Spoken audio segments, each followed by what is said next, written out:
Bonjour, bonjour à tous, YouTube, Facebook, alors j'espère que vous allez bien. On se retrouve encore aujourd'hui mardi pour notre rubrique Méditons ensemble. Merci Seigneur encore pour ta parole, merci Seigneur de faire encore ce que tu veux. Merci Seigneur encore de prendre la place. Papa, je te laisse encore toute la place, Père éternel. Que je ne sois pas là pour moi, pour mes propres désirs, mais c'est pour avancer, faire avancer le royaume, Père éternel, et pour que nous puissions encore tous bénis par ta parole, Papa, que tu puisses encore nous enseigner. Donc je pose encore ces moments entre tes mains, car moi je ne suis rien, Seigneur. Au nom de Jésus, Amen, Amen, Amen. Alors nous allons continuer la lecture. Hier on a lu le chapitre 25 de la Genèse, donc justement Bereshit. Et donc là, on est parti sur le 26. Alors j'espère que vous avez bien médité. J'espère que vous lisez aussi. Parce que le but ici, c'est de lire, n'est-ce pas? Le but ici, c'est de vraiment rentrer dans les fondamentaux avec le Seigneur. Et nous ne devons pas relâcher. Vous savez, la Bible, je ne sais pas si vous vous êtes rendu compte de cette parole. Car depuis le temps de Jean-Baptiste à aujourd'hui, le royaume des cieux est forcé. Car depuis le temps de Jean-Baptiste à aujourd'hui, le royaume des cieux est forcé. Et ce sont les violents qui s'emparent du royaume. Et ce sont les violents qui s'emparent du royaume. Je ne sais pas pourquoi le Seigneur veut que nous parlons de ce verset. Et ce sont les violents qui s'emparent du royaume. Quelle est la violence que nous devons adopter pour s'accaparer du royaume? Quelle est la violence que nous devons avoir pour s'accaparer du royaume? Le monde fait tout pour que les hommes et les femmes restent ici.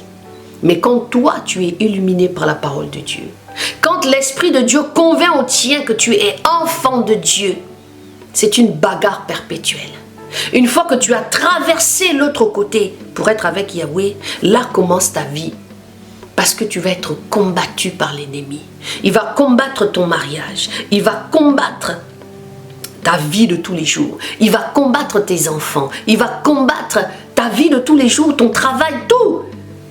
Parce qu'il sait qu'à chaque fois que tu vas te déplacer pour aller à tel endroit, à un point A, à un point B, tu es une lumière.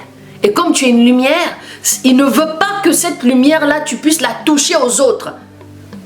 Donc, parlez aux autres qui ont besoin d'entendre cette parole. Vous comprenez? Donc, la Bible dit encore, je vais répéter, je le mettrai au montage, le verset. Car depuis le temps de Jean-Baptiste à aujourd'hui, le royaume des cieux est forcé. Et ce sont les violents qui s'emparent du royaume. La violence ici, c'est d'abord personnellement. La violence, c'est d'abord celle que tu prends pour toi. C'est une détermination, c'est un engagement, c'est un mode de vie.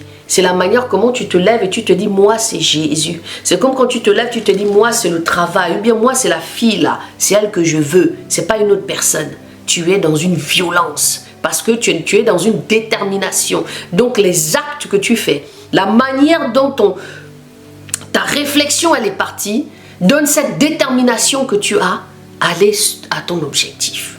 Donc notre objectif ici, c'est le ciel. Donc tu dois être violente. Violente dans les gens que tu rencontres, violente dans la manière dont tu veux te présenter devant le Seigneur, bien sûr, en n'étant pas seul. Parce que plus tu es dans la violence, plus Yahweh vient te soutenir dans cette violence, pour être objectif. Parce que la violence que nous devons d'abord avoir, c'est le fait d'aller au ciel. De voir Yeshua tel qu'il est. De l'embrasser. De dire, waouh Seigneur, comme a dit Paul, qu'il a fait le bon combat de la foi. Je sais que ce n'est pas facile, nous passons des moments difficiles. La Bible dit que l'ennemi va même tenter les élus, ceux qui sont... Donc accrochons-nous.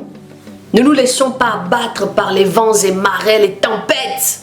Vous avez vu cette image-là, quand Yahweh était dans la barque avec les disciples, il dormait. Il pleut, mais il dort. Il est dans une espèce de sérénité. Et c'est ce que nous vivons aujourd'hui. On est là dans les tempêtes, la pluie, oh Seigneur, Seigneur. Mais on sait qu'il y a Yahweh qui est à côté de nous. Mais on est là, on s'agite. Alors que lui, il était là. À un moment donné, il se dit, on va mourir, on va mourir, on va mourir. C'est ce que nous vivons en gros. Mais Yahweh s'est levé, il a juste tendu la main. Et puis tout ça, ça a baissé. Ils étaient étonnés, mais quel est cet homme qui contrôle même l'air, le vent, la pluie? Ils étaient avec un grand Dieu. Et c'est ce que nous oublions des fois, qu'on est à côté d'un grand Dieu. Bienvenue à toi sur Hôte de vie édifiée, à la rubrique Méditons ensemble. Alors nous allons lire le chapitre 26. Yahweh confirme son alliance à Isaac. Or, il y eut une famine dans le pays.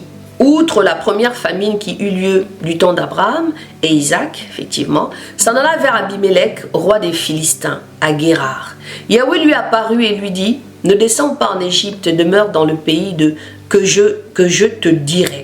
Demeure dans ce pays ici, et je serai avec toi. Et je bénirai, et je te bénirai, car je donnerai toutes ces contrées à toi et à ta postérité. Et j'accomplirai le serment que j'ai fait à ton père Abraham. Je multiplierai ta postérité comme les étoiles du ciel, et je donnerai ces contrées à la postérité, à ta postérité, et toutes les nations de la terre seront bénies en ta postérité. Parce qu'Abraham a obéi à ma voix et qu'il a gardé mon ordonnance, mes commandements, mes statuts et mes lois. Amen. Vous connaissez l'histoire? Joseph. Isaac et Rebecca à Guérar.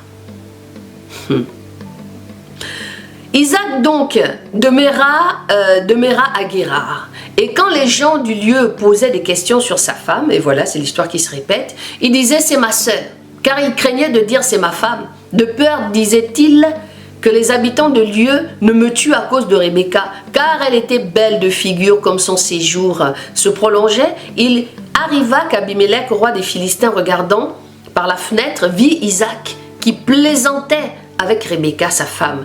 Alors Abimelech appela Isaac et lui dit, voici, c'est véritablement ta femme. Comment as-tu pu dire c'est ma sœur? Et Isaac lui répondit, c'est parce que j'ai dit, il ne faut pas que je meure à cause d'elle. Et Abimelech dit, que nous as-tu fait? Il s'en est peu fallu que quelqu'un du peuple n'ait couché avec ta femme et tu nous aurais rendus coupables.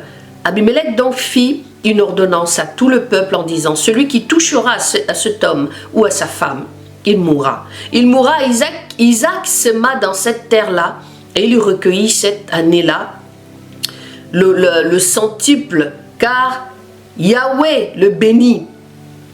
Cet homme devint riche et il alla s'enrichissant de plus en plus jusqu'à ce qu'il devint fort, riche. Ils avaient des troupeaux de menu bétail et des troupeaux de gros bétail. Et un grand nombre de serviteurs et de Philistins lui portèrent envie. Et tous les puits que les serviteurs de son père avaient creusés du temps de son père Abraham. Les Philistins les bouchèrent, les remplirent de terre. Et Abimelech aussi dit à Isaac, va-t'en de chez nous, car tu es devenu beaucoup plus puissant. Isaac et Rebecca. J'ai confondu tout à l'heure en fait, c'était pas Jacob, comme j'ai dit tout à l'heure, c'était pas Joseph en fait. C'était Jacob, donc puisque Isaac, donc Abraham, Isaac et Jacob. Et c'est Jacob par rapport à l'Égypte, donc à Joseph. Voilà, par rapport à ce qu'elle a arrivé vis-à-vis de Joseph, pour vous qui me suivez dans la lecture. Sinon, vous mettez un commentaire. Voilà, donc on revient sur le chapitre 7. Abimelech aussi dit à Isaac, va-t'en de chez nous, car tu es devenu beaucoup plus puissant que nous. Puis, les puits d'Isaac. Faut aimer la lecture, les amis. C'est pas facile, Isaac donc partit de là et campa dans la vallée de Guérar, où il s'établit. Isaac creusa de nouveau les puits d'eau qu'on avait creusés du temps d'Abraham, son père, et que les Philistins avaient bouchés après la mort d'Abraham, et il leur donna les mêmes noms que son père leur avait donnés. Les serviteurs d'Isaac creusèrent dans cette vallée et trouvèrent un puits d'eau vive. Mais les bergers de Guérar en eurent une querelle avec les bergers d'Isaac, disant « L'eau est à nous ». Et ils appela le nom du puits Essek, parce qu'ils avaient contesté avec lui. Ensuite, ils creusèrent un autre puits pour lesquels ils contestèrent aussi. et il appela son nom Sitna.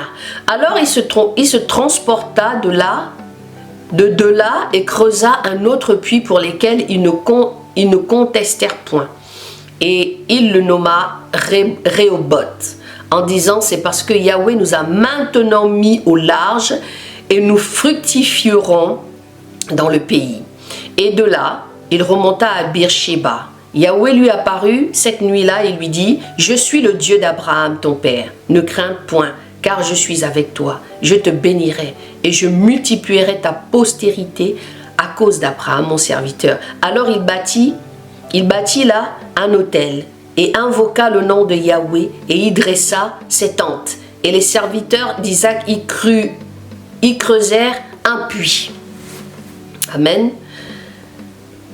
Abimelech vint à lui de Guérar avec Ahuzat, son ami, et Picol, chef de son armée. Mais Isaac leur dit: pourquoi venez-vous vers moi, puisque vous me haïssez et que vous m'avez renvoyé de chez vous? Ils répondirent: nous avons vu clairement que Yahweh est avec toi.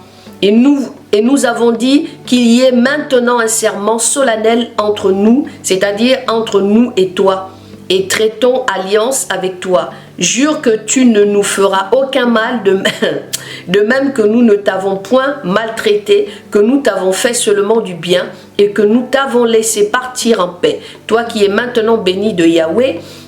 Alors il leur fit un festin, et ils mangèrent et buvèrent. Et ils se levèrent de bon matin et jurèrent l'un à l'autre. Puis Isaac les renvoya et ils s'en allèrent en paix.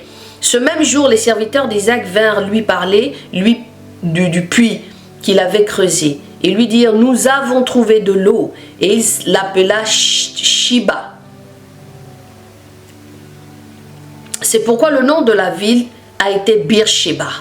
Jusqu'à aujourd'hui, Ésaü, âgé de 40 ans, prit pour femme Judith, fille de Béri, le Béthien, à Basma, fille d'Élon, le Hétien. Ils furent un sujet d'amertume pour l'esprit d'Isaac et de Rebecca, parce qu'il est parti prendre une femme étrangère. Oh, béni soit le Dieu d'Abraham, béni soit le Dieu qui nous amène à la lecture, béni soit le Dieu qui remplit nos cœurs de son amour, béni soit le Dieu qui nous amène à son existence et qui nous apprend à l'aimer, béni soit le Dieu qui nous a aimé le premier. Béni soit le Dieu qui remplit ton cœur en ce moment. Béni soit le Dieu qui te touche. Béni soit le Dieu qui se lève au-dessus. Béni soit le Dieu qui est ressuscité le 3e jour. Oh, gloire à toi, Seigneur. Que tu sois libéré au nom de Jésus de tout ce qui t'empêche d'avancer, de vivre pleinement ta vie en Christ. Au nom de Jésus de Nazareth. Je vous dis à demain, à tantôt pour cette belle lecture de Béréchit. Gloire à Jésus.